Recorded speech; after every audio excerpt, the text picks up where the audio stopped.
नमस्कार, मैं हूं वनीसा राणा। स्वागत है आपका बुक्स इन वॉइस के भारत की वाणी कार्यक्रम में।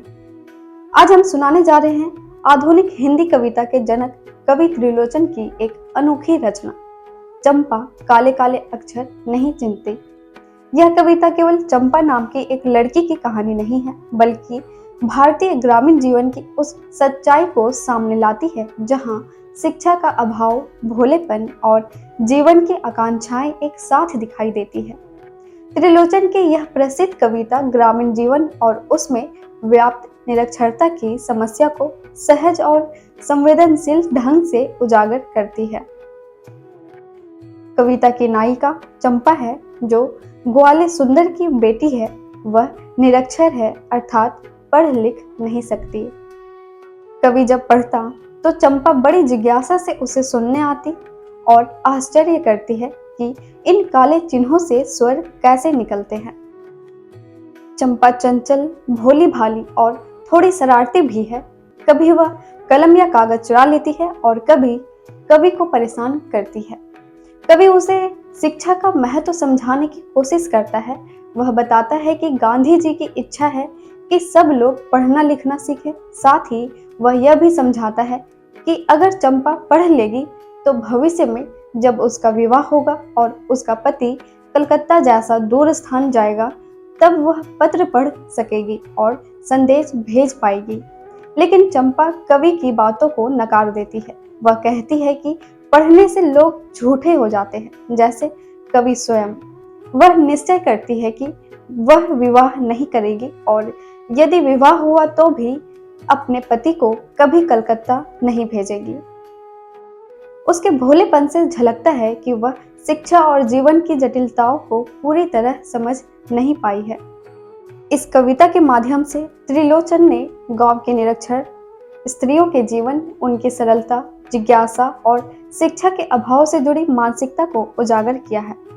यह कविता केवल चंपा की कहानी नहीं, बल्कि समाज के उस वर्ग का प्रतिनिधित्व करती है जहां शिक्षा पहुंच नहीं पाई। त्रिलोचन की यह कविता हमें सोचने पर मजबूर करती है कि पढ़ाई लिखाई सिर्फ ज्ञान का साधन नहीं, बल्कि जीवन जीने और बदलने का भी आधार है। तो आइए सुनते हैं यह संवेदनशील और हृदयस्पर्शी कविता। कविता चंपा काले काले अक्षर नहीं चिन्हते। लेखक त्रिलोचन। चंपा काले काले अक्षर नहीं चिन्हती। मैं जब पढ़ने लगता हूँ वह आ जाती है। खड़ी खड़ी चुपचाप सुना करती है। उसे बड़ा अचरज होता है, इन काले चिन्हों से कैसे ये सब स्वर निकलता है। चंपा सुंदर की लड़की है, सुंदर ग्वाला है, गाय भैंसे रखता है। चंपा चौपाइयों को लेकर चरवाही करने जाती है। चंपा अच्छी है, चंचल है, नटखट भी है। कभी कभी उधम करती है, कभी कभी वह कलम चुरा देती है।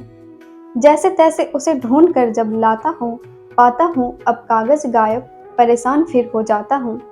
चंपा कहती है, तुम कागज ही गोदा करते हो दिन भर, क्या यह काम बहुत अच्छा है? यह सुनकर मैं हंस देता हूँ, फिर चंपा चुप हो जाती है। उस दिन चंपा आई, मैंने कहा कि चंपा तुम भी पढ़ लो, हारे गाढ़े काम सरेगा। गांधी बाबा की इच्छा है सब जन पढ़ना लिखना सीखे। चंपा ने कहा कि मैं तो नहीं पढ़ूंगी, तुम तो कहते थे गांधी बाबा अच्छे हैं, वे पढ़ने लिखने की कैसे बात कहेंगे। मैं तो नहीं पढ़ूंगी। मैंने कहा कि चंपा पढ़ लेना अच्छा है, ब्याह तुम्हारा होगा, तुम गौने जाओगी, कुछ दिन बालम संग साथ रह, चला जाएगा जब कलकत्ता, बड़ी दूर है वह कलकत्ता, कैसे उसे संदेशा दोगी, कैसे उसके पत्र पढ़ोगी। चंपा पढ़ लेना अच्छा है। चंपा बोली, तुम कितने झूठे हो, देखा, हाय राम, तुम पढ़ लिख कर इतने झूठे हो। मैं तो ब्याह कभी ना करूंगी और कही जो ब्याह हो गया तो मैं अपने बालम को संग साथ रखूंगी।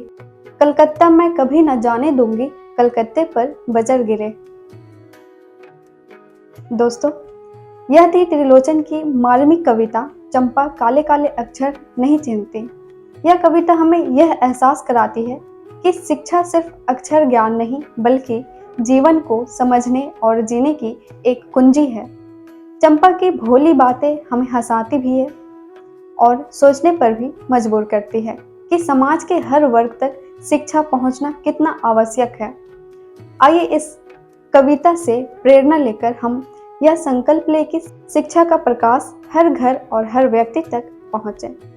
नमस्कार, आप सभी का बहुत बहुत आभार।